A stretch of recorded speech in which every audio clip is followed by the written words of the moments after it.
For most pet owners, this would be a migraine, but for Cheryl Greenlee, it's music to her ears. I love all dogs, but Malamutes are my sole dog, which is why you'll see the three of them here.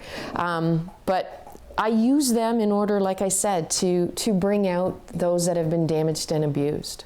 Cheryl has been rescuing animals her whole life. After a passing of her last Malamute, Kira, she decided to take on a new mission. I've been saying for years that I wanted to have a sanctuary for dogs. And as everybody knows, one day runs into the other paying bills. That's what you're always chasing, right? I came home after having her put down. I was going through the computer, looking at pictures of her, videos, crying, and the TV in the TV room was on.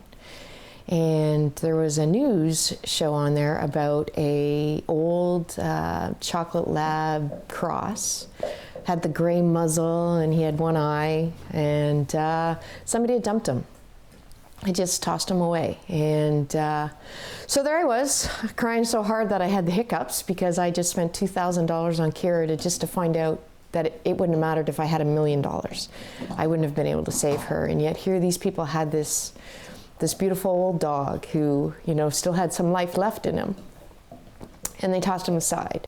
The Acton native started to do her research and decided to hold an essay contest. Each entry would cost $125. And the winner will get the 1903 Century brick home.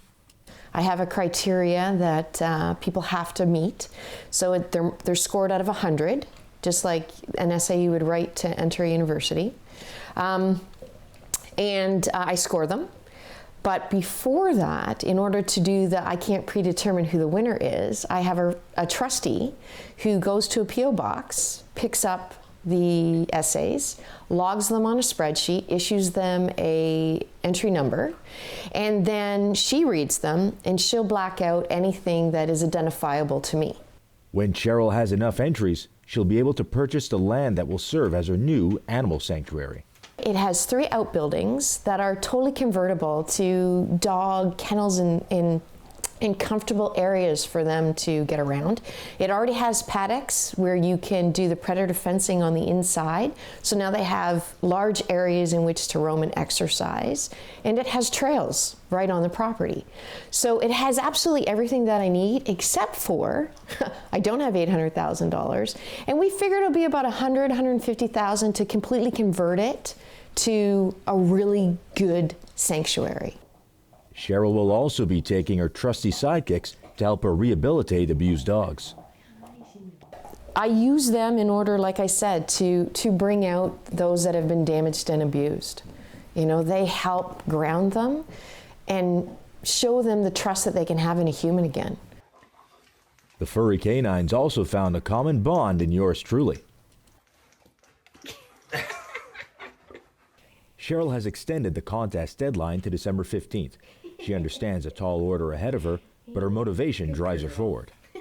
My heart just can't take it anymore. I need to do something.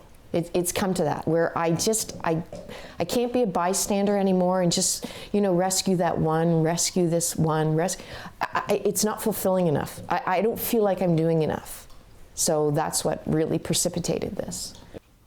To find out more on contest rules and regulations or how you can contribute to the animal sanctuary, head to www.win27parkavenue.com. For Halton Insider, I'm Hayden Narine.